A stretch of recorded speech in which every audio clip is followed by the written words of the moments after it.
My family treats me like a doormat. Now, they are planning a cruise without me and assuming I'd stay behind to babysit their kids. I've always been the reliable one, the fun uncle who never says no. My sister Lauren has 3 kids. My brother Ethan has 2. Whenever they need a babysitter, I get the call. Date night? I'm there. Weekend trip? Sure. Emergency dentist? No problem. I'm 32, single, and apparently that means my time doesn't matter. Last month, our family chat blew up with cruise photos. Family vacation, 2 weeks in the Caribbean, Lauren wrote. Everyone was tagged. Mom, Dad, both siblings, even Aunt Carol. Everyone except me. I waited before texting. Looks amazing. When are we going? Ethan replied. Oh, we figured you'd stay back. Someone needs to watch the house, Lauren added, and we'll need you to take the kids during the day. Camp doesn't cover everything. I stared at my phone. You're all going on a family cruise and leaving me behind to babysit? Mom texted. Josh, honey, you don't have anyone depending on you. We thought you'd be free and would understand. Then Dad, we already booked 8 people. Cruise ships charge by the head. You know how expensive kids are. That last line hit hard. They'd spent $15,000 but decided I wasn't worth the ticket. Yet my free labor? Priceless. Something in me snapped. For once, I wasn't going to be the family backup plan. 4 hours later, I'd booked a 2-week trip to Japan. Business class flights, luxury hotel, private tours,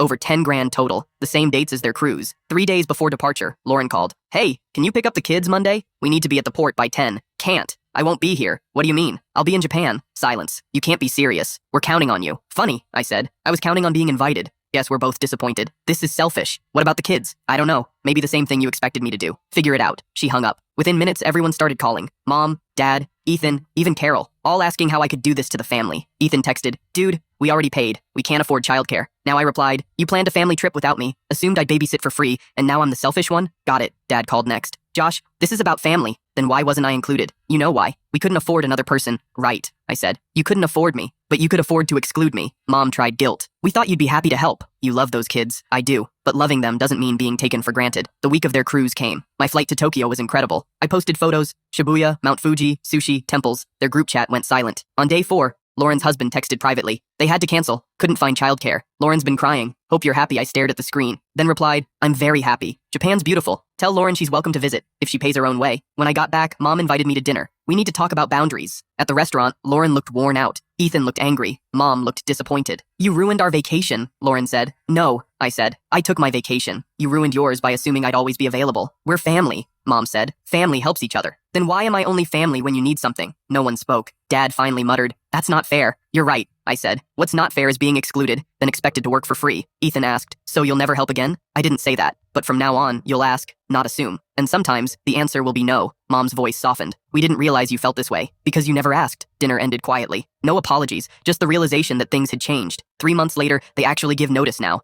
They ask politely. Sometimes I say yes, sometimes I say no. Last week, Lauren called again.